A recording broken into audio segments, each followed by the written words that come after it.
quantique. Hein, le quantum engineering, ça c'est essentiellement dans là. Donc les premiers appels d'offres vont être lancés maintenant, où l'Europe met 1 milliard sur cette partie-là. Et la France est un des pays leaders européens par les atomes froids, mais aussi par tout ce qui est électronique quantique et tous les qubits qui sont développés là. Après, on a une partie de physique théorique, hein, la partie de physique statistique. La partie optique, laser et plasma. Alors j'ai parlé des lasers ici, en fait ils sont ici, je suis désolé, mais c'est ça. Et puis après, tout ce qui est haute énergie, oui parce que toute la physique théorique est chez nous en fait.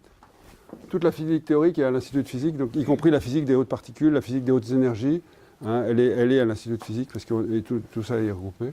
Et puis il y a une grosse interface, 20%. Ces chiffres-là, c'est des chiffres qui sont déclaratifs par les directeurs des laboratoires qui ont déclaré quel est le pourcentage de leur action là.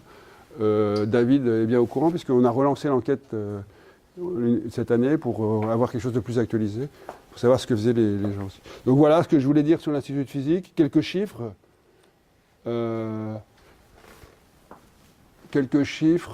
C'est 7000 personnes, dont divisé comme ça. C'est 70 laboratoires. Et ce qui est très important qu'a le CNRS, c'est des réseaux, des GDR, en fait, qui sont des GDR thématiques dans lesquels les communautés naissent. Hein.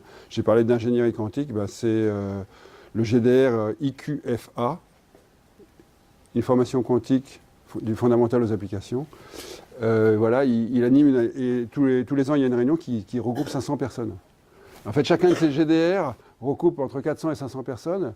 Si je fais 23 multiplié 400, 500, c'est beaucoup plus que les 7000 personnes qui sont là.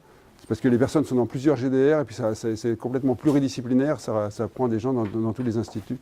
C'est un peu ça. Et puis il y a la partie internationale. La partie internationale, il y a des unités mixtes internationales. C'est des laboratoires dans lesquels on a du personnel du CNRS. Il y en a 3 chez nous. Hein. Il y en a au MIT.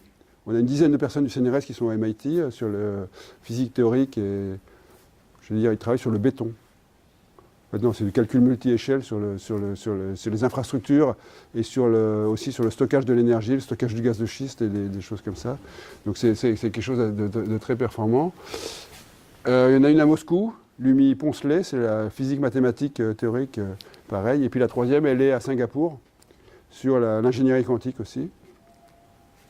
Et puis il y a des LIA et des GDRI. Alors des LIA, c'est des laboratoires sans mur, c'est-à-dire c'est une équipe ici, une équipe ailleurs, ou plusieurs équipes ici, plusieurs équipes ailleurs, qui travaillent sur un programme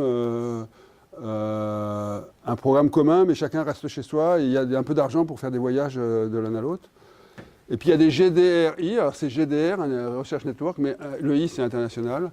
On en a quelques-uns, et on en a lancé un cette année, qui s'appelle Nano Andes, hein, qui est la suite du programme qu'on avait lancé à la Cannes, il y a quelques années.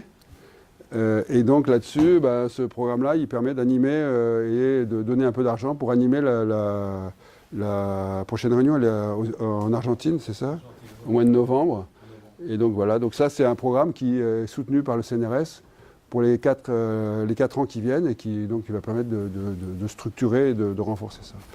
Donc voilà un peu les actions. Pour l'instant, c'est la seule action que j'ai fait en S-fonction pour le Pérou, en fait. Hein.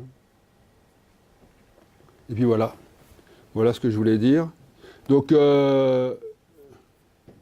moi, je pensais que... On m'avait dit qu'il y avait cette réunion, quand elle a lieu à Lima, il y a des milliers de personnes qui viennent. Je pense qu'ils vont arriver cet après-midi. L'avion est en retard. Donc, je suis content d'être ici, hein, parce que j'ai passé 2 ans au Pérou, où j'avais rencontré Modesto. C'est le moment où il rentrait au Pérou. Mais c'était il y a quelques années, quoi. 1981. 1980, ça fait quelques années.